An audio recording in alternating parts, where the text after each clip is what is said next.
यह एक चौंका देने वाली घटना है जो 1950 में घटी हुई थी।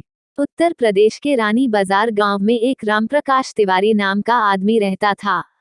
उसकी 5 साल की लड़की थी। उसे कैंसर की बीमारी थी और उसकी कई जगह से इलाज कराने के बाद भी वह जिंदा ना बच सकी। रात के 1 बजे उसकी मौत हो गई। उसी रात को एक दूसरे गांव में मोहिनी नाम की एक औरत की ट्रक से टकराने की वजह से मौत हो गई। मृत के परिवार वाले लोगों ने उस औरत का दाह संस्कार कर दिया। दूसरी तरफ जब रानी बाजार में उस मृत लड़की को दफन करने के लिए जंगल में जा रहे थे, अचानक रास्ते में उसकी शरीर में कुछ हलचल हुई और वह उठ खड़ी हो गई। लोग यह देखकर डर गए, लेकिन बाद में उस लड़की को जिंदा देखकर उसके परिवार वाले लोग बहुत खुश हो गए। लेकिन लोगों को यह पता नहीं था कि उस लड़की के शरीर को किसी और की आत्मा ने जकड़ लिया है। उस 5 साल की लड़की के अंदर मोहिनी की आत्मा घुस चुकी थी। वो अलग जगह पर आकर बहुत दुखी और परेशान हो गई थी। उसका खाना खाने में भी मन नहीं लगता था, लेकिन उसकी माँ उसे अपने हाथों से खाना खिला देती थी।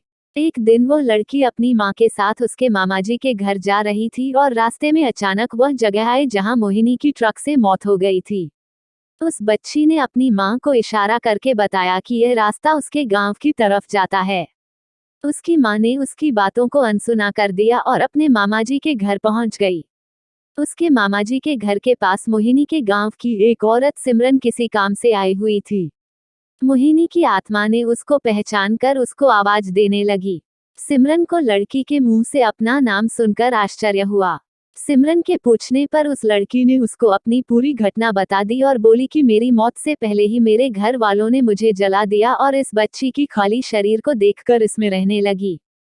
जब सिमरन ने यह बात सुनी तो उसने अपने गांव जाकर सारे गांव वाले लोगों को यह बात बता दी और उसका पूरा परिवार मोहिनी से मिलने आ गया। उस लड़की ने सबको पहचान लिया और वह अपने पूरे परिवार के साथ अपने गांव चली गई और उसने वापस रानी बाजार आने के लिए मना कर दिया, लेकिन लोगों के समझाने पर वह मान गई। इस तरह वह दोनों परिवारों के साथ रहने लगी। इस कहानी से पता चलता है कि कभी किसी की अधूरी इच्छा पूरी ना हुई हो तो उसकी आत्मा किसी और के शरीर में जा सकती है। प्लीज लाइक करिएगा, सब्सक्राइब करिएगा और मुझे सपोर्ट करिएगा।